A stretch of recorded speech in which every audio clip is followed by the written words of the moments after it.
Assalamualaikum warahmatullahi wabarakatuh. Perkenalkan, kami dari kelompok 5 yang beranggotakan Anisatu Sohia NPM 0066, Elvina Putri Agustin NPM 0067, Anindita Lintang NPM 0074, Erika Matasari NPM 0079, Elisa Febriani NPM 0094, Novia Dwi Rahmasari NPM 0105, Azza Daning NPM 0116.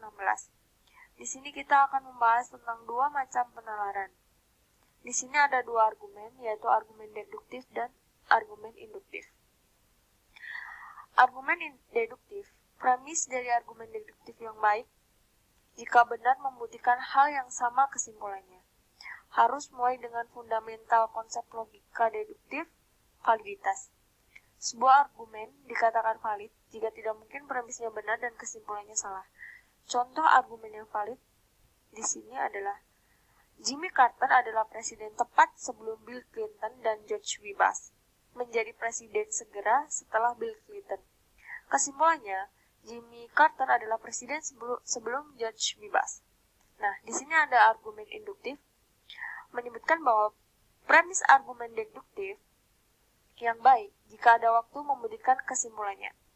Premis argumen induktif tidak membuktikan kesimpulan mereka. Misalnya, seorang wanita ditemukan terbunuh. Suaminya diketahui telah mengancamnya berulang kali. Nah, argumen induktif dengan demikian lebih baik atau lebih buruk dengan skala tergantung pada seberapa besar dukungan yang diberikan tempat mereka untuk kesimpulan. Semakin mendukung premis argumen induktif memberikan kesimpulan, semakin kuat argumennya. Semakin sedikit dukungan yang diberikan, semakin lemah argumennya. Ketika kita benar secara deduktif, kita mencoba untuk membuktikan atau mendemonstrasikan kesimpulan. Argumen deduktif dikatakan valid jika premisnya tidak mungkin benar dan kesimpulannya salah. Selanjutnya, jika premis yang valid argumennya sebenarnya benar, argumen tersebut dikatakan masuk akal. Kesimpulannya, argumen yang masuk akal telah dibuktikan. Ketika kami bernal secara induktif, kami mencoba mendukung kesimpulan. Argumen induktif adalah lebih kuat atau lebih lemah, tergantung caranya, banyak dukungan yang diberikan premis untuk kesimpulan. Tergantung tentang seberapa besar kemungkinan premis membuat kesimpulan. Slide selanjutnya akan dibacakan oleh Mbak Erika.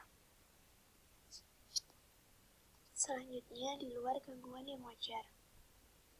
Dalam common law, standar pembuktian tertinggi adalah pembuktian di luar akal keraguan. Jika Anda adalah anggota juri dalam sidang pidana, bukti akan diserahkan ke pengadilan. Fakta yang dianggap relevan oleh pihak yang berkepentingan dengan kejahatan tersebut. Selain itu, jaksa penuntut dan pengacara pembela akan menawarkan argumen yang menghubungkan bukti dengan kesalahan atau terdakwa tidak bersalah. Jika juri diminta mengembalikan putusan, maka hakim akan memberitahu juri bahwa terdakwa harus dinyatakan tidak bersalah, kecuali jika ada bukti rasa bersalah tanpa keraguan. Bukti tanpa keraguan sebenarnya adalah standar yang agak lebih rendah daripada bukti deduktif. Slide selanjutnya akan disampaikan oleh Mbak Daning. Slide selanjutnya yaitu deduksi, induksi, dan premis tanpa negara. Deduksi dihasilkan dari pernyataan-pernyataan yang bersifat umum ke pernyataan yang bersifat khusus. Sementara induksi merupakan cara berpikir di mana ditarik kesimpulan umum dari berbagai kasus yang bersifat individual. Sedangkan premis sendiri yaitu kalimat yang dijadikan dasar penarikan kesimpulan dalam logika. Sebagai contohnya yaitu seorang mengumumkan hujan akan segera tiba. Orang lain bertanya bagaimana dia tahu. Dia berkata ada angin selatan.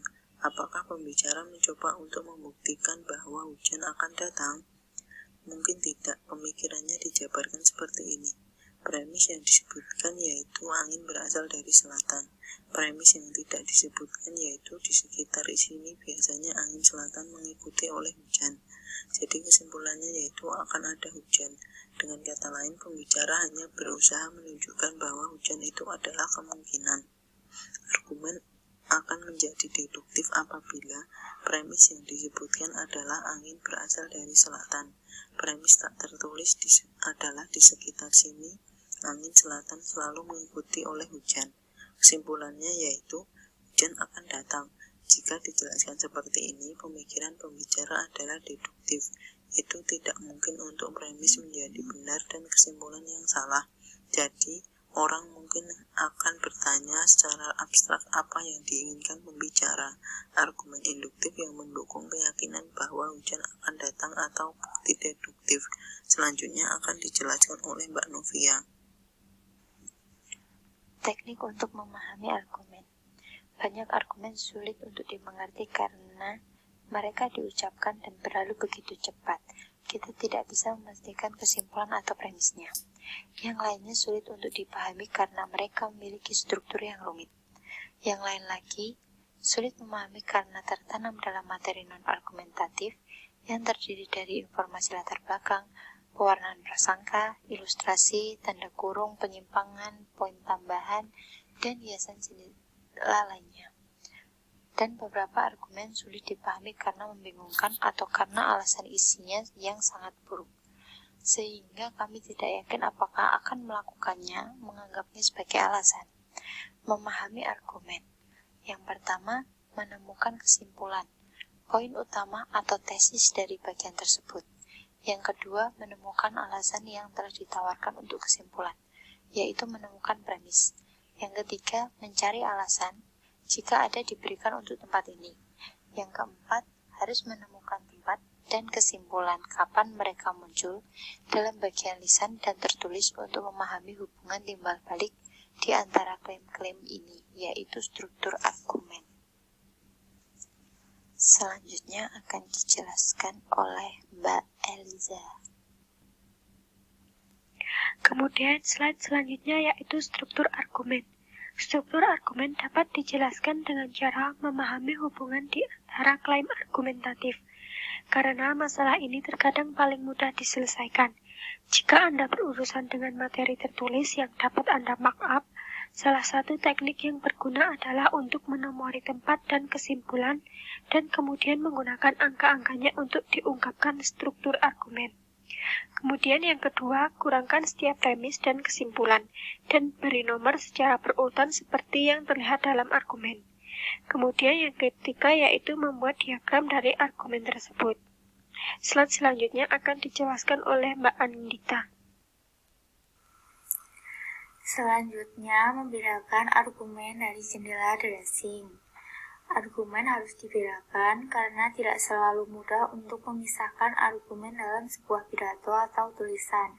Argumen itu sendiri merupakan serangkaian kalimat yang bersifat persuasif atau yang bertujuan mengubah pandangan orang terhadap suatu hal. Contohnya, mengubah pandangan dari tidak setuju menjadi setuju, dari tidak yakin menjadi yakin. Jika ada kesulitan dalam mengidentifikasi kesimpulan dari apa yang didengar atau dibaca, bagian tersebut bisa jadi bukanlah sebuah argumen sama sekali. Pastikan bagian yang dimaksudkan bukan laporan, deskripsi, penjelasan, atau hal lain. Kuncinya untuk membedakan argumen adalah dengan menentukan apakah pembicara atau penulis menawarkan alasan yang dimaksudkan untuk mendukung atau mendemonstrasikan satu atau lebih klaim. Slide selanjutnya akan dijelaskan oleh Mbak Anisatus. Baik, saya Anisatus Soya ingin melanjutkan penjelasan dari Mbak Anindita tentang mengevaluasi argumen. Berpikir kritis mengharuskan kita mengevaluasi argumen. Dan mengevaluasi argumen itu memiliki dua bagian. Satu, bagian logika. Apakah argumennya menunjukkan atau mendukung kesimpulannya? Apakah argumen ini baik secara deduktif, valid, atau secara induktif relatif kuat? Yang kedua yaitu bagian kebenaran. Apakah tempatnya sebenarnya benar?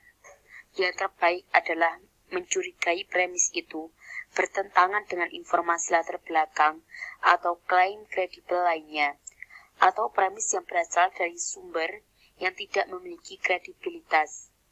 Secara umum, menentukan kebenaran tempat membutuhkan pengetahuan pengalaman, kepala datar, dan kecenderungan melihat berbagai hal. Sekian dari kelompok kami.